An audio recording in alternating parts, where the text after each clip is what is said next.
What follows may not be suitable for all audiences. Listener discretion is advised. The world is full of stories. Stories of mysteries, of curiosities, of oddities. Join Kat and Jethro Gilligan-Toth for the strange, the bizarre, the unexpected, as they lift the lid and cautiously peer inside the Box of Oddities. 1, 2, 3, 4, 5. 1, 2, 3. Hold on, I ran over my headphones again. Are you ready? Yes, 1, 2, 3, 4, 5. Okay. Welcome back to the Box of Oddities.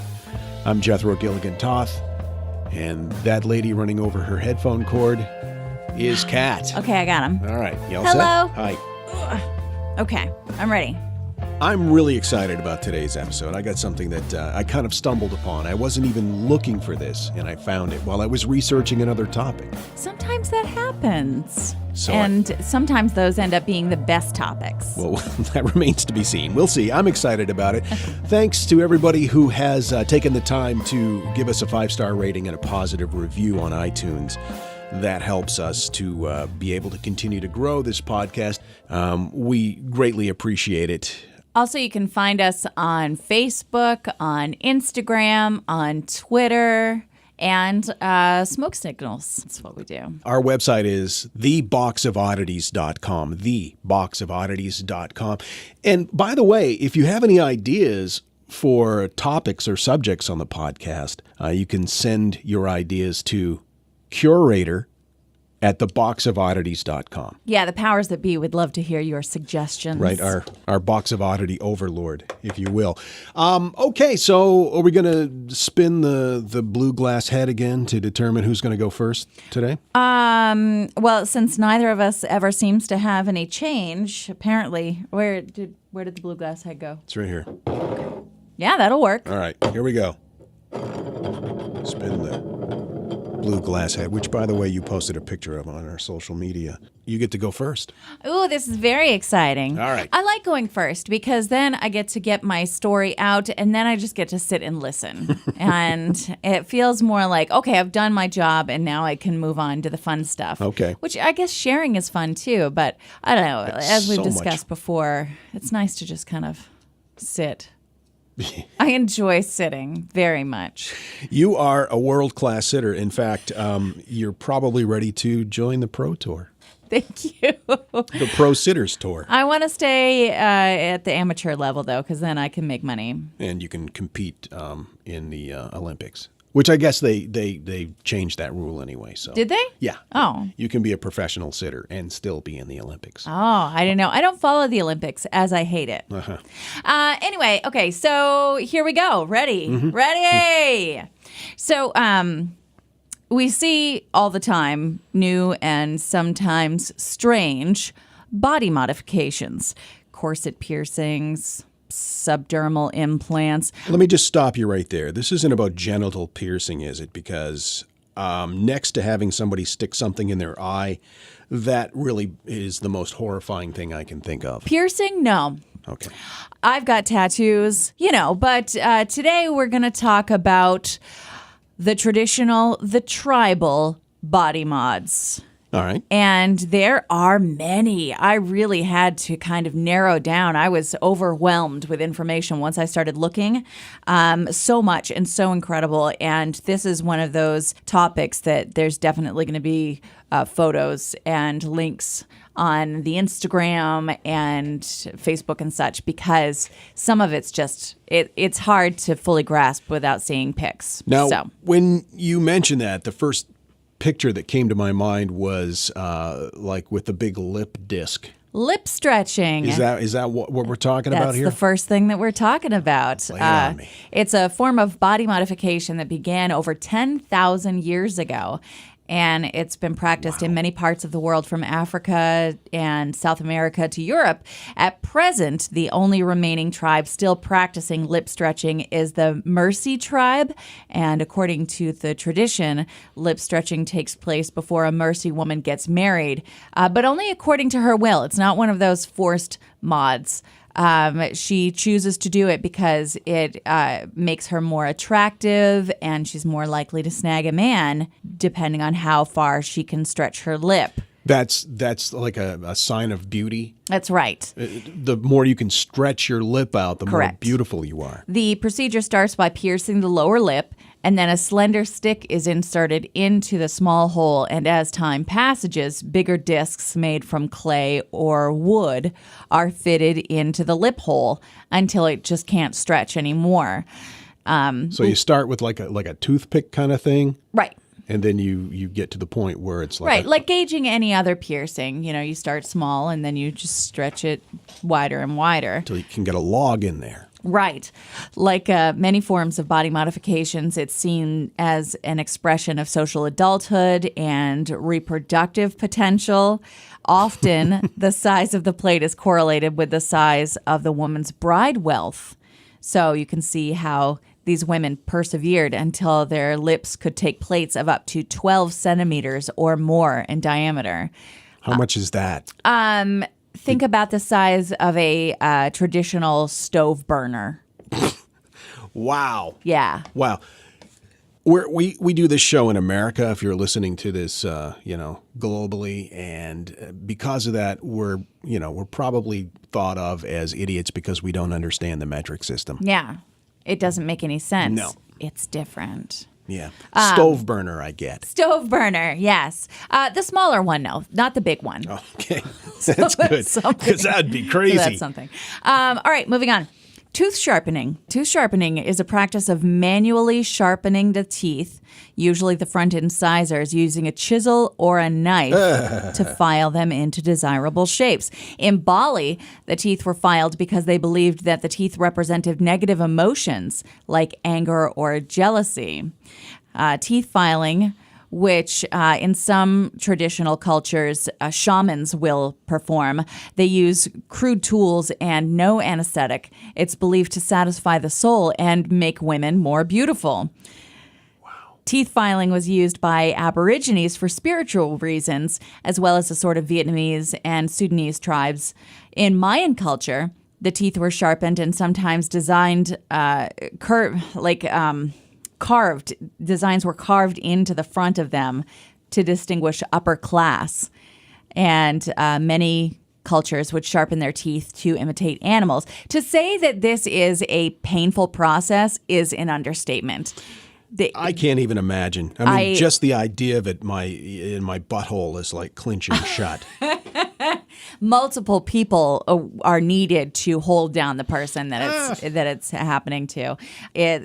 Some cultures sharpen their teeth to imitate sharks, and there are some Asian cultures that kick out your teeth to show that you are ready for reproduction. They kick them out? Kick them out. Like with their foot? Like with their foot. They hold you down and then stomp on your mouth? Kick your face until your teeth come out. And this is a ritual for what? It shows that you're ready to have the babies.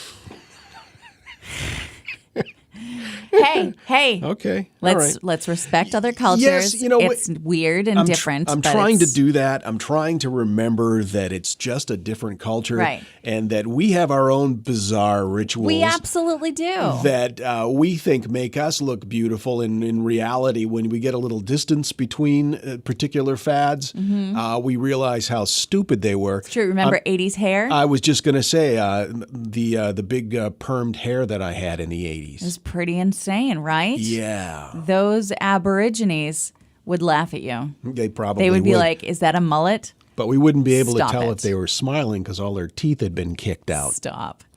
All right. So you've heard of foot binding, of course. Yes. How about skull binding? I have heard of that. Yeah. Artificial cranial deformation. That's like it's appeared not only in Egyptian culture, but also like Mayan culture. It's shocking to me how widespread this practice is. You know why? ancient aliens. Yeah. So it's done by distorting the normal growth of a child's skull by applying force. Intentional cranial deformation predates written history. It was practiced commonly in a number of cultures and so widespread geographically and chronologically, and it still occurs today in a few places. Because they want to look like their space brothers. In the Americas, the Maya, the Incan, and certain tribes of North American natives performed the custom, some strapping babies' heads to cradle boards to flatten. The practice of cranial deformation was also practiced by the Lusayan, they're in the Bahamas, and it was thought to have been practiced among the Aboriginal Australians. So a guy named Friedrich Ratzel reported in 1896 that deformation of the skull, both by flattening it behind and elongating it toward the vertex, was found in isolated instances in Tahiti, in Samoa, in Hawaii, and in other places. It actually was pretty widespread in Europe as well. Binding heads in Europe in the 20th century, though dying out at the time, was predominant in France and Russia and Scandinavia, all over the place, really. And there is some thought that in parts of France and Europe, it was kind of an accidental thing because they would like pack the baby's head to avoid head damage, like right after birth, and then you kind of, you messed up their head. You can't do that, and you got to keep rolling them. I'm not a mom, but that's apparently what you've got to keep like a hot dog on a rotisserie at 7-Eleven. You got to keep rolling them. Got to keep turning them. Yeah. The reasons, of course, varied over time and for different groups, from aesthetic to pseudoscientific ideas about the brain's ability to hold certain types of thought depending on its shape, which you'd think, that would be something that would occur naturally. But no, you've got to make your head real, real tall in order to be able to think about science. I don't know. It's Is that what it means when they say you got to put your thinking cap on? Because they had to have like special shaped hats. Maybe for the smart people. Yes. Well, I found some photos of people who live today with these heads. And some are very cone head looking. Yeah. Some go out backwards, and they have various ways of doing it, as I mentioned, the cradle board, but some use ropes tied very tightly around baby's head to squish it out backwards. It's not for me. No. I'm a roll that baby kind of person. You're a hot dog rotisserie baby kind of person. All right, neck accentuation. So this one I've obviously have heard of and about. It's the tribes known with the coils on their necks. Yes. But it's actually a little different than I thought it was. The women of the Kayan Lawai tribe in northern Thailand are known for their long necks decorated with coils, and the girls start wearing coils at the age of 5. And they increase the number of coils as the children age. They can get up to a maximum of 25 coils. And the neck, of course, seems elongated. But it's actually not your neck elongating. It's the weight of the coils pressing down on your collarbone. It forces the rest of your body downward. So it doesn't. Wow. Yeah. So it's kind of like an optical illusion. Yeah. In a sense. Yeah. It's just, destroying the rest of your body. No big deal. So I don't know how to pronounce this word. Leblouh. Leblouh. Leblouh. Leblouh. Blah, blah, blah. Blah, blah. Tribal fattening. So in parts of West Africa, there exists a practice called leblouh. Okay, so it involves the brutal. This is actually horrendous, and it was hard to read about, but it's the brutal force feeding of girls at a very early age to achieve proper obese proportions. At a certain age, the girls are moved into a small hut called a fattening house, and the head fattener plies them with an extreme amount of food and drink, sometimes in excess of 16,000 calories a day. If the girls stop eating, they are beaten or have a limb pinched between two sticks. There's a very specific tool that they use to keep them eating. To keep them eating, because they believe that being large in size is a sign of wealth and beauty, and thus the women will have a better chance of finding a husband. So often, in so many of these instances, the tribal fattening, the lip stretching, there's one that involves nose plugs, and it's all about keeping those ladies marriable, which, is hard to read, being me. And and I'm all like, I'm not wearing heels for you. Yeah, that's exactly right. But we have the same types of situations, same types of body altering for that purpose, in Western civilization, in the form of, like, say, plastic surgery. That actually came up in my body mod research, that a lot of people don't consider plastic surgery body modification, but it 100% absolutely is, because you're modifying your body. Yeah, to get a man or a woman. That's not always why. Yes, I think really at the bottom, at the heart of it, that's what it's all about. Well, I don't think that's accurate. I think so. I realize that you think so. Why does a person want to be attractive? To attract another person. Maybe on a primal level in the beginning stages of things, but I don't think that currently. I mean, I don't have tattoos because I think it's going to get a man. Got me. That's gross. No, it did not. My sexy ass brain got you. No, your sexy ass. Oh, stop it. Got me. Don't. All right, so finger cutting. Let's move on. Gross. Cultures and individuals obviously handle grief in different ways. Some internalize it. Others seek solace in community. Either way, the death of a loved one takes a toll, and for certain members of a tribe in New Guinea, grief takes the form of a bizarre body mod called finger cutting. So every time a loved one passes, you lose a chunk of your finger. You have it chopped off ceremonially. So the end of the digit? Yes. Okay. So it's not just you're just cutting it and making a scar. You're actually cutting off. You're cutting off the ends of your fingers. So if you have a big family and they've all died. Correct. You're done. You're like a stumpy guy. Yeah. And they usually will start with the first knuckle.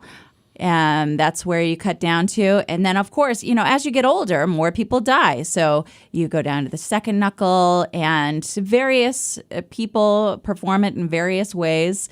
But there were some older gentlemen who posed with their palms sans fingers. No fingers at all. No fingers at all. They're just very sad and fingerless. That just doesn't seem fair, because when you're older, you need all the help you can get. You don't need to be handicapped. Well, I think but also in those cultures, the elderly are treated differently. They're respected in It's a weird way to respect them. But they also take care of them. They move their family into their homes. I mean, if they ever moved out in the first place. Easier for them to cut their fingers off. But also to care for them. And the more that these people have suffered emotionally and physically, obviously, the more that you respect and you care for them.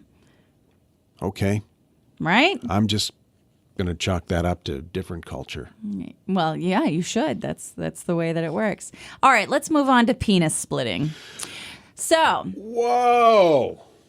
I'm glad you saved that one for last. Penile subincision is a form of body modification that consists of urethrotomy, in which the underside of the penis is incised at the urethra and split open lengthwise. I'm sorry, guys.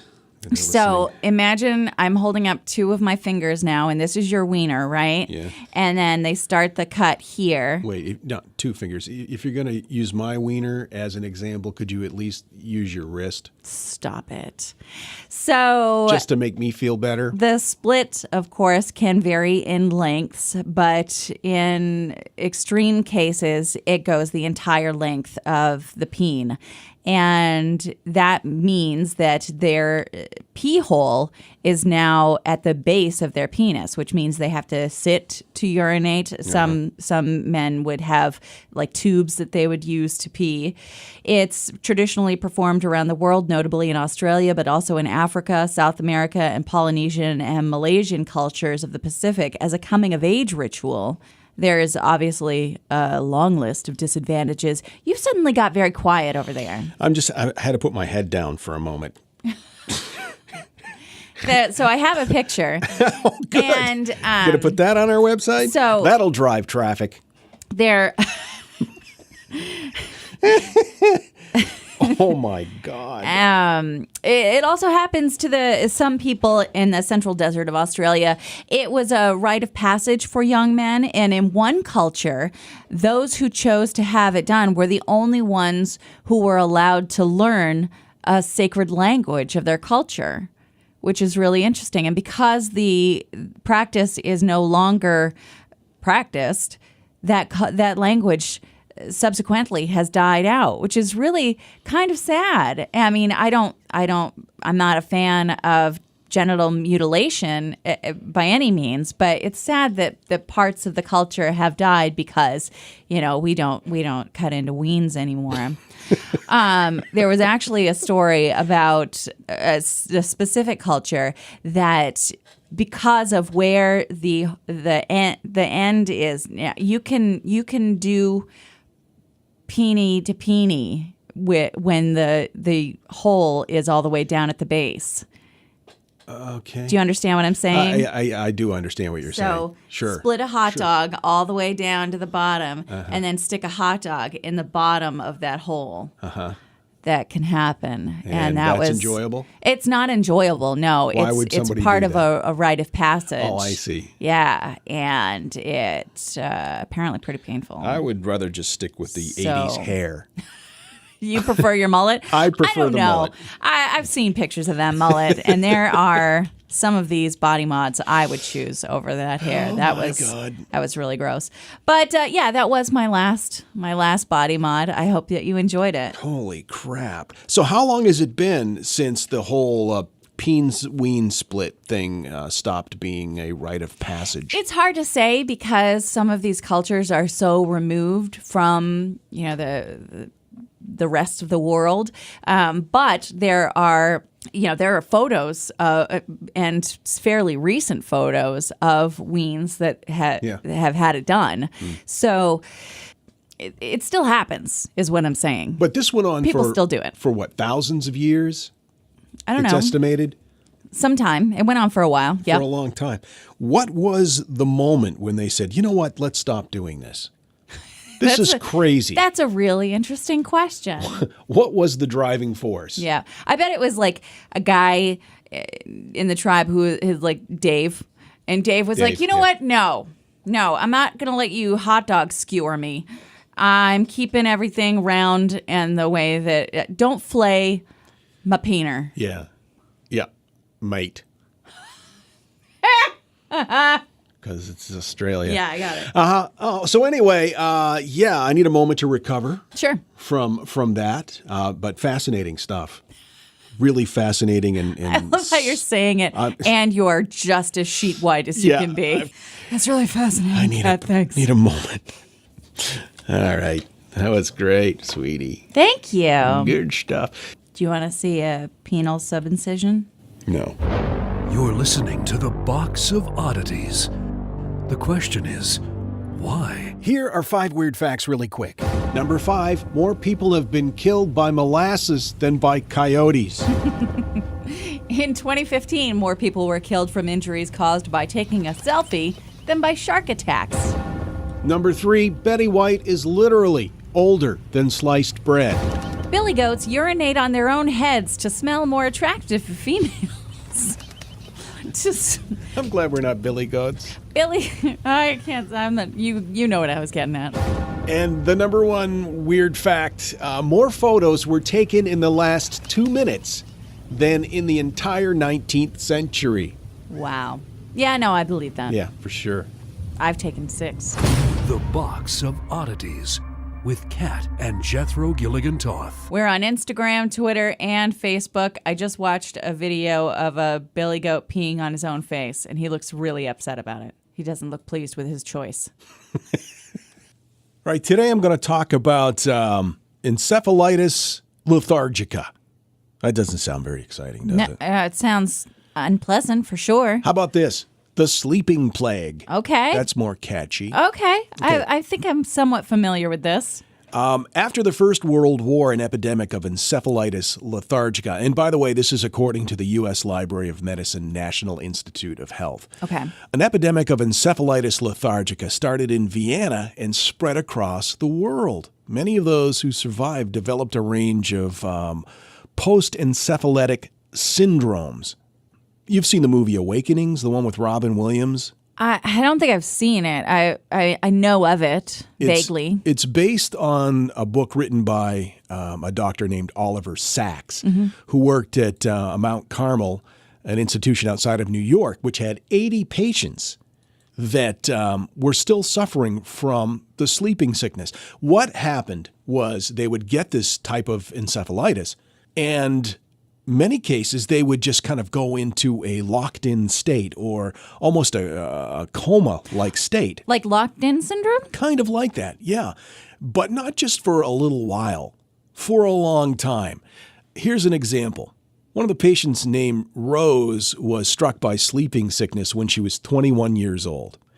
It was 1926. She was out at a party. She was a bit of a party girl. Sure. She was out at a party and wasn't feeling very well. And so she came home and she went to bed and apparently had a really rough night that night. Rose apparently was talking in her sleep. She had a series of dreams about one central theme. She dreamed that she was imprisoned in an inaccessible castle, but the castle had the form and shape of herself. She dreamed of enchantments and bewitchments, and she couldn't move. She dreamed that she had become a living statue of stone. Oh my gosh, that's terrifying. And these are things she was talking about in her feverish state that first night that her family had overheard and witnessed. Sure.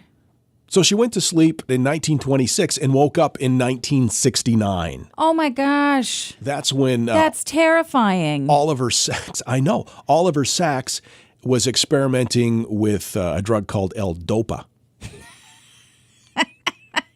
Why is that funny to you? L-Dopa. It's when I was young, my mom used to refer to all drugs as L-Dopa. L-Dopa. Hey, those kids are out behind the 7-Eleven. Smoking the L-Dopa. The L-Dopa.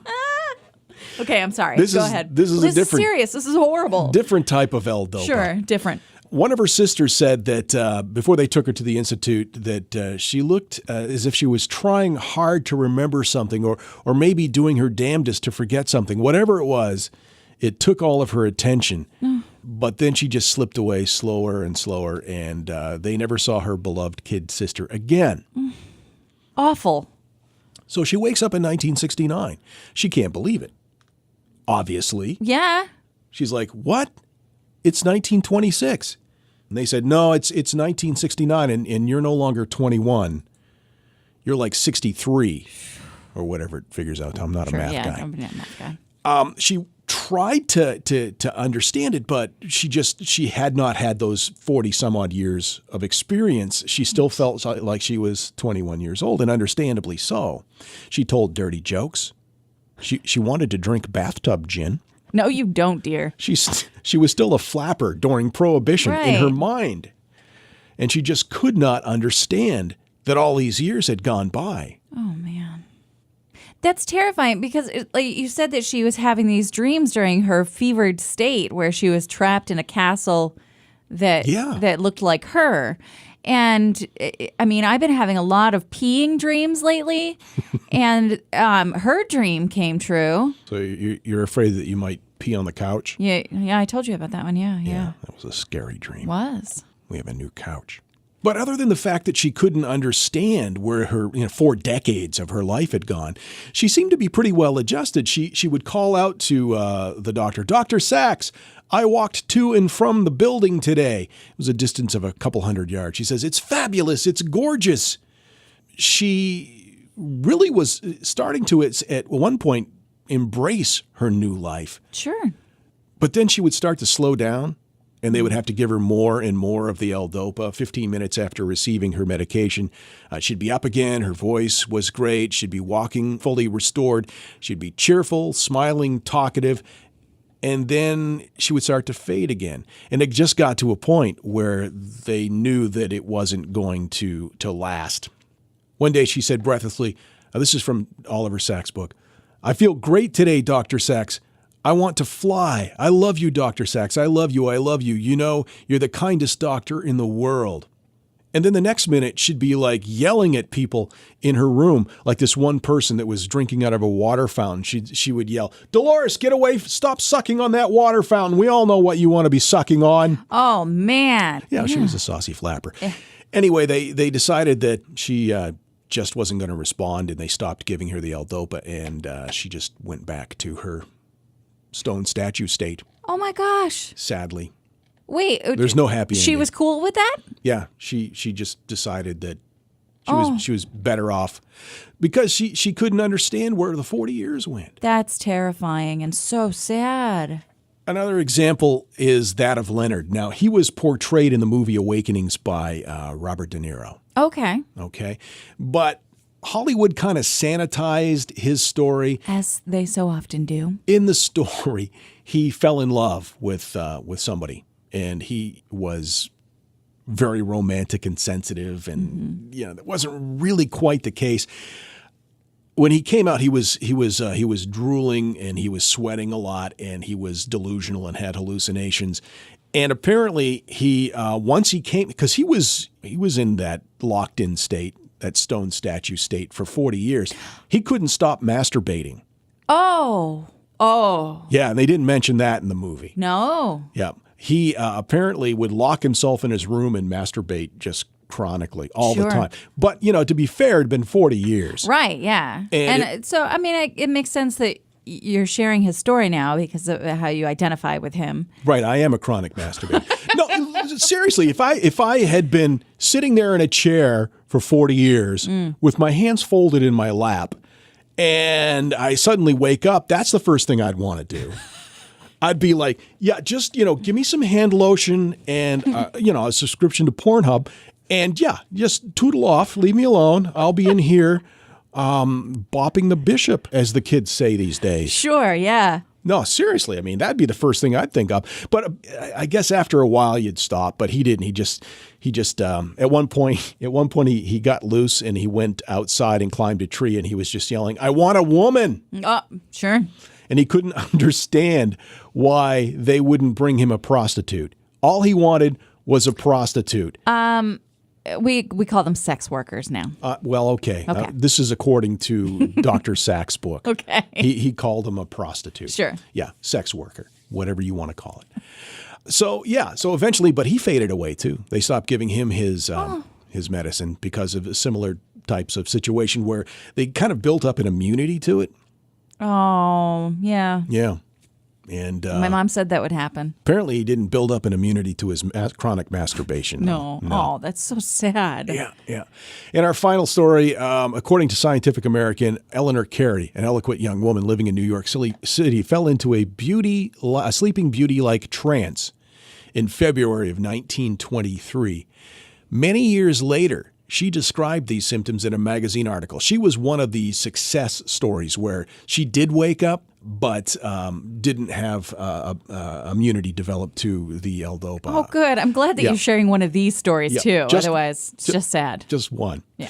After 2 months, this is what she said in a magazine article. After 2 months of illness, I was in little pain. In fact, I was very comfortable, provided they did not prod me, nor stand me on my head, or turn me over in bed, nor dash cold water on my face to awaken me.